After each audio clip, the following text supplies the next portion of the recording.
assert that, like a lion who can't speak about death, we cannot honestly know what to expect. The language of this ancient text includes words that do not have direct English translations. And many religions traditionally do not uphold the belief in afterlife, making it difficult to grasp its true meaning. The Tibetan Book of the Dead is fundamentally rooted in the Buddhist idea of reincarnation. When a person dies, they are reborn, die again, and continue this endless cycle. The next life could be as a human or could take the form of a dog, cow, or even an insect. Regardless of the form taken, Buddhism teaches that life inherently involves suffering. Therefore, many Buddhists strive to escape the cycle of reincarnation by seeking enlightenment. The ultimate goal of this pursuit is to achieve a state of enlightenment. A notable example of someone who attained this is Siddhartha Gautama, known as Buddha. Enlightenment is viewed as the way to break free from the endless cycle of suffering. However, even lifelong practitioners of Buddhism find reaching this state incredibly challenging. Our souls, or our consciousness, remain trapped in our bodies, making it difficult to transcend animal instincts. Additionally, modern society poses obstacles to living a life focused on enlightenment, leading most people to die without achieving it, only to be reborn. This book provides a detailed guide on breaking the cycle of reincarnation after death. Even if one has not attained enlightenment or does not adhere to Buddhism. The renowned psychologist Carl Jung once said, "The Tibetan Book of the Dead is the highest level of psychology for humans."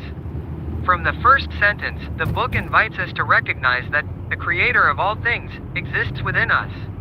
To understand this concept, a significant shift in perspective is required, often accompanied by many sacrifices. The Tibetan Book of the Dead has also influenced Western psychology, impacting many prominent psychologists, including Jung. It teaches those facing death how to attain liberation and describes in detail the experiences we may encounter at the end of our lives. So, what happens to us after death? How can we achieve a state of liberation? And if we do not reach that and find ourselves reincarnated, what is the best way to be reborn in a peaceful and happy place?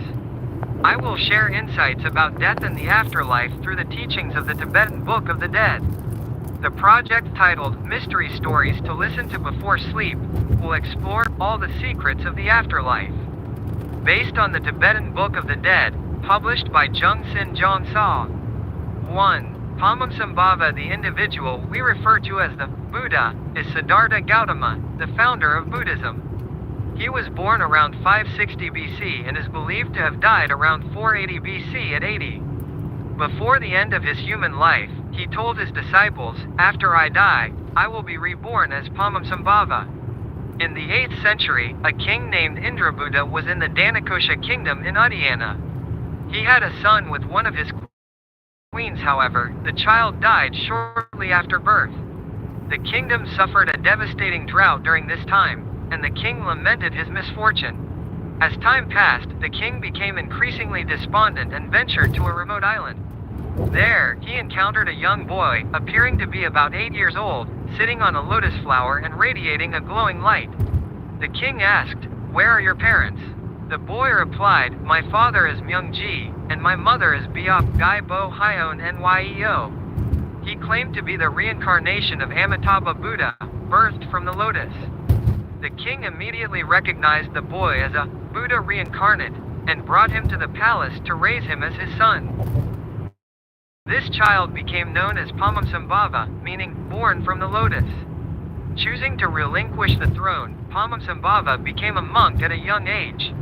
He traveled to various teachers and practiced in Ladakh, a region in the northern Himalayan mountains that was part of Tibet at the time. The 14th Dalai Lama, mentioned earlier, established a Tibetan government in exile in that area. Over time, Padmasambhava grew into a wise and highly respected monk with a profound legacy that endures today. I taught at Narana Buddhist College, spreading the Buddha's teachings to students. One day, the 37th king of Tibet approached Padmasambhava, seeking guidance.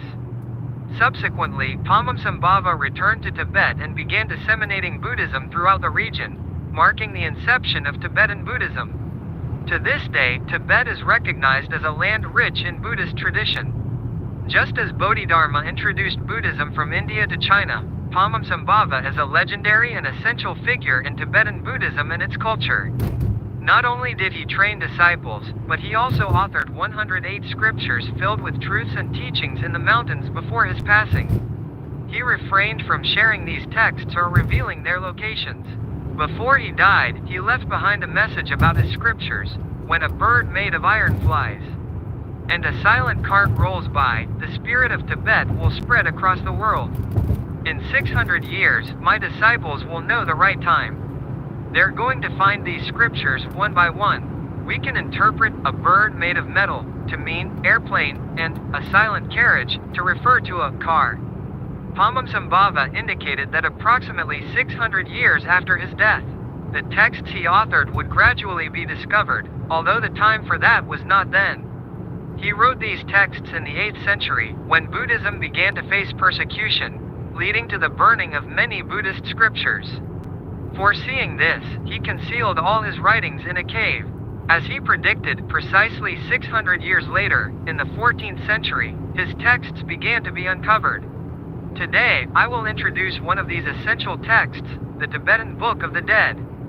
This scripture has significantly impacted Tibet and the West, becoming a necessary representation of Tibetan Buddhism. To sum it up in one line, the Tibetan Book of the Dead is a detailed guide to the afterlife, aimed at achieving liberation after death or rebirth in a favorable realm. 2. What does death mean in Buddhism? What do you think will happen when you die? While my family and loved ones may grieve for me, what will happen to me after I pass away? Materialists, who believe that everything comprises physical matter, argue that since the soul and body are not distinct entities, when the body dies, one can no longer think or be aware of anything, resulting in pure nothingness. In monotheistic religions, such as Catholicism and Protestantism, it is taught that after physical death, our souls separate from our bodies and ascend to heaven or descend to hell, depending on how we live our lives. In polytheistic religions like Hinduism, there is also a belief in an afterlife, suggesting the existence of another life beyond death. However, despite having deities such as heavenly beings and bodhisattvas, Buddhism presents a different understanding.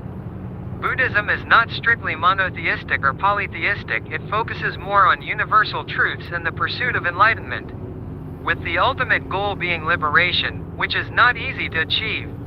Like many other non-materialistic religions, Buddhism posits that there is life after death. It embraces the concept of reincarnation, meaning that when a person dies, they acquire a new body. This belief originates from the understanding that life is inherently suffering. While the reasons for this suffering may not be fully known, Buddhism views it as a cycle that should not continue indefinitely. The goal is to attain enlightenment and break free from the cycle of rebirth, ultimately returning to a state of nothingness where there is no perception, thought, or even a sense of self. Similar to how Christianity presents heaven, Buddhism describes a kind of afterlife known as the Deva realm, where celestial beings reside.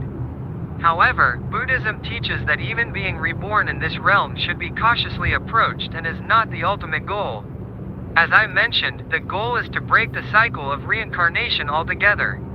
While there are various practices for achieving enlightenment and liberation, it is essential to acknowledge that this isn't easy for busy modern individuals, even those who believe in Buddhism. Many people who have lived their entire lives in Buddhist cultures and identify as Buddhists often do not reach liberation in this life or after death. Instead, many are reborn as humans, animals, insects, or even sent to hell, perpetuating the cycle of reincarnation in different forms. Padmasambhava emphasizes this in the Tibetan Book of the Dead. So, is there a way for those who want to break the cycle after death, or at least be reborn in a better place, without undergoing separate training or hardships? Yes, there is. The method is outlined in the book left by Padmasambhava, the Tibetan Book of the Dead. This text provides detailed instructions on what to do after death. How can we utilize this book to achieve liberation? Here's the guidance when someone is nearing death. Family or friends should read from this book aloud next to them for 49 days, repeating the readings 3 or 7 times. It is crucial that the deceased spouse or family members do not cry or wail, as this can negatively impact the person who has passed away.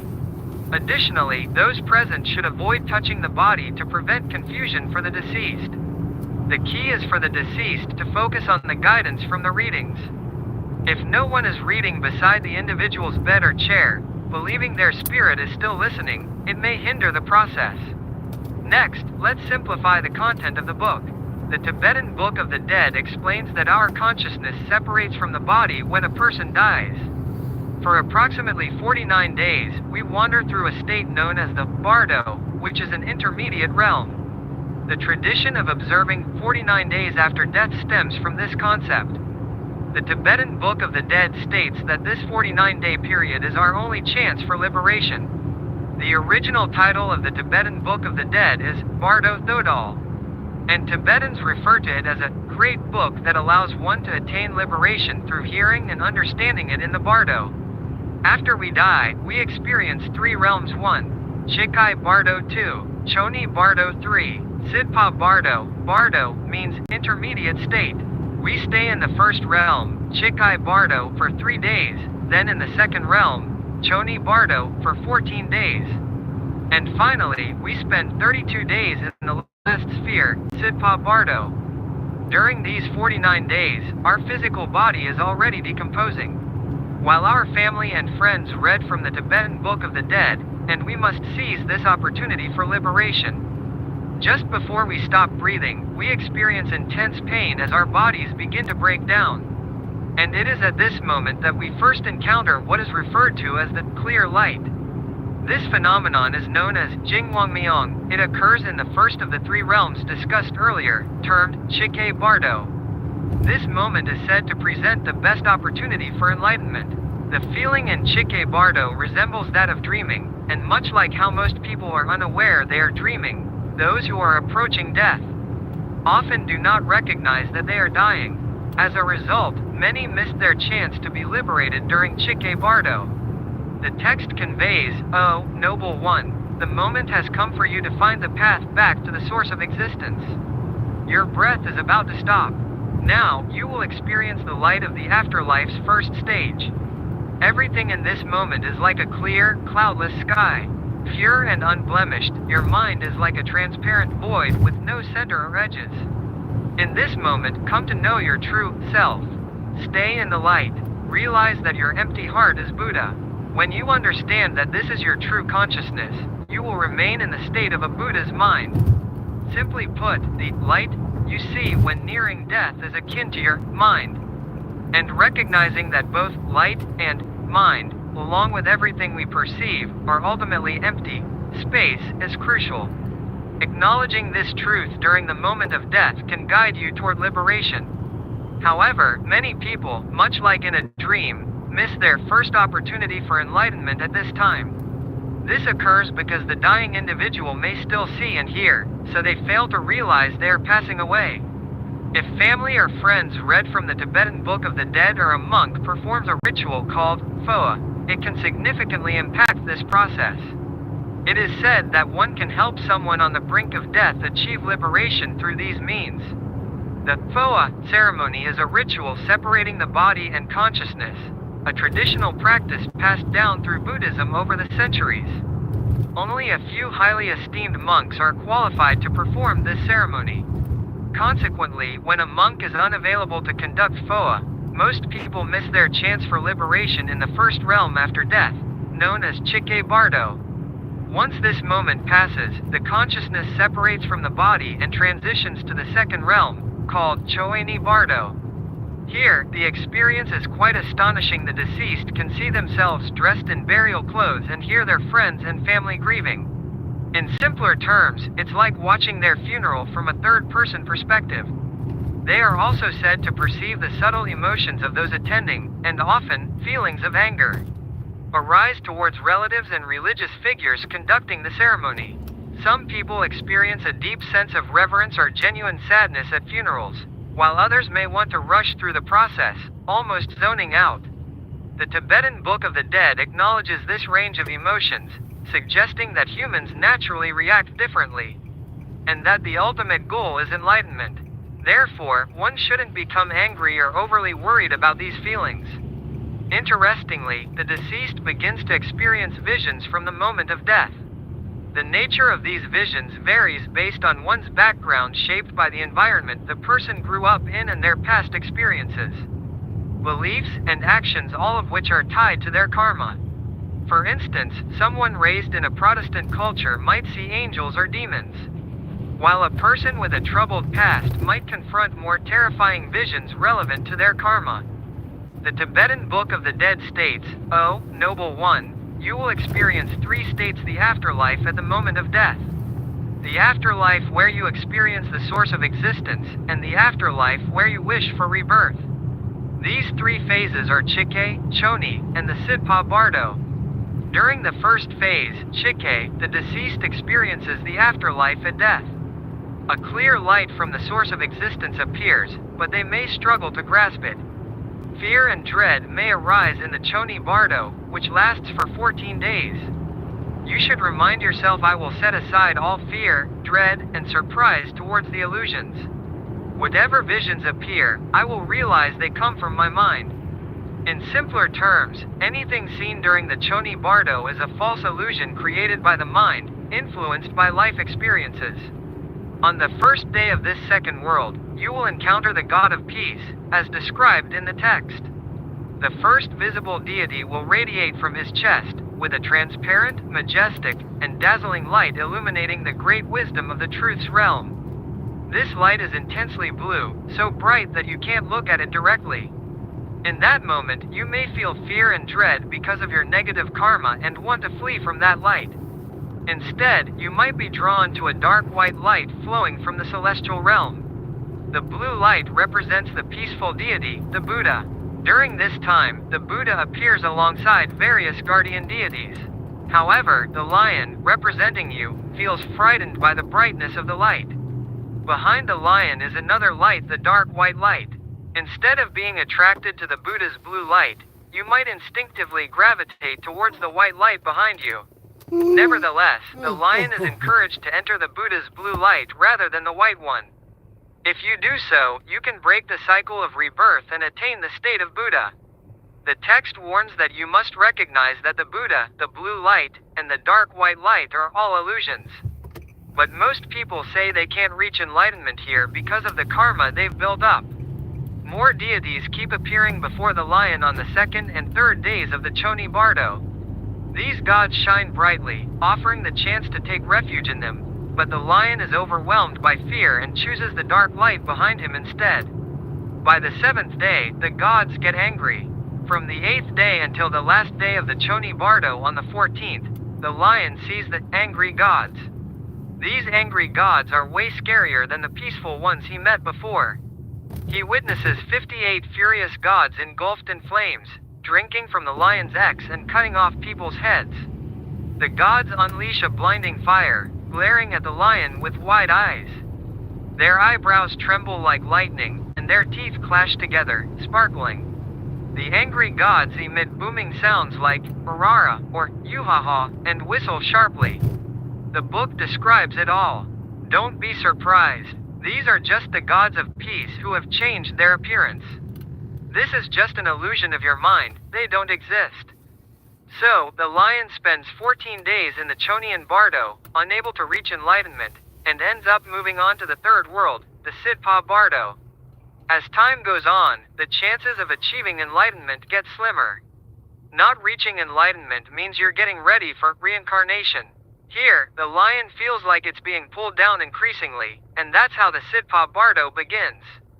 It's a place with strong winds, but not the kind of wind we think of. It's the wind of karma, caused by the wrongs we've committed in life. The lion gets tossed around by this wind and hears people's screams. While all this is just an illusion created by consciousness, the lion doesn't realize that and feels confused and exhausted. It has a strong urge to escape and rest somewhere for a bit. At that moment, the judge of the dead, King Yomra, shows up. Next to him are white and black pebbles, and he displays everything the lion has done like a movie. When the lion does something good, he places a white pebble before him. When he does something terrible, a black pebble goes in front.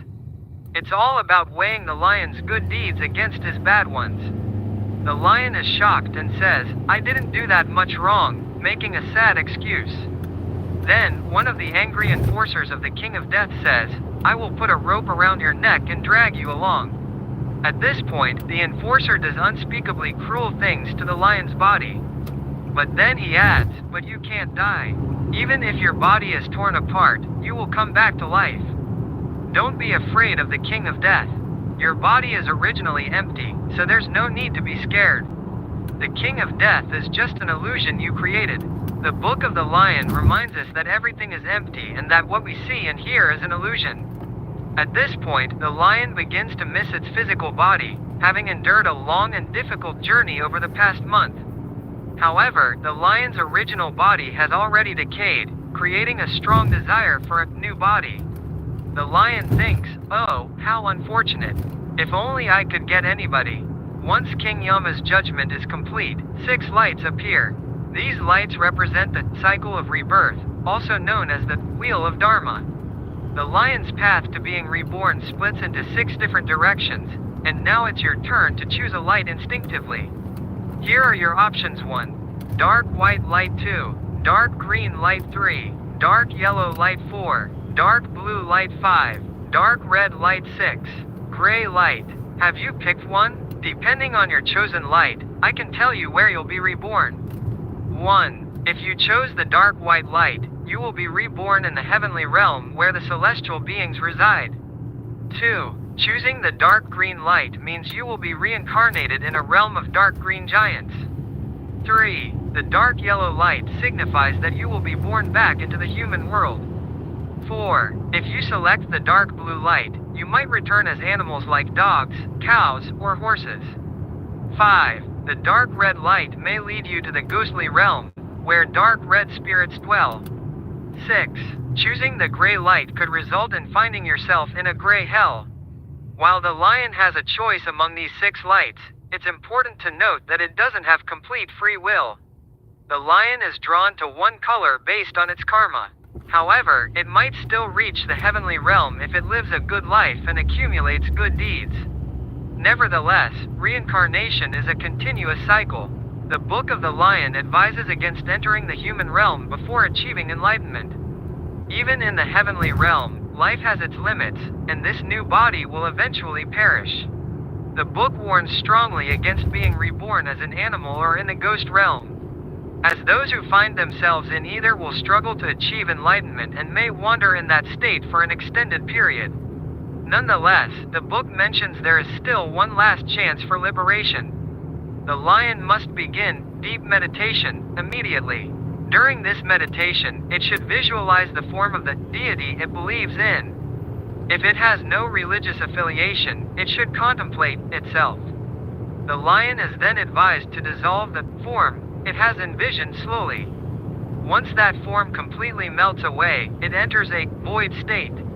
The book encourages the lion to remain in this void, as it represents the final opportunity for liberation. However, if the lion misses this chance, it will be reborn. At that point, it will begin to perceive the womb and feel a strong desire to enter it. The book states, if you're meant to be born as a man, you'll gradually start feeling masculine. Alongside this, there will be a strong hatred towards the person who will be your father and affection, and attraction towards the person who will be your mother. If you're destined to be born as a woman, you'll slowly start feeling feminine.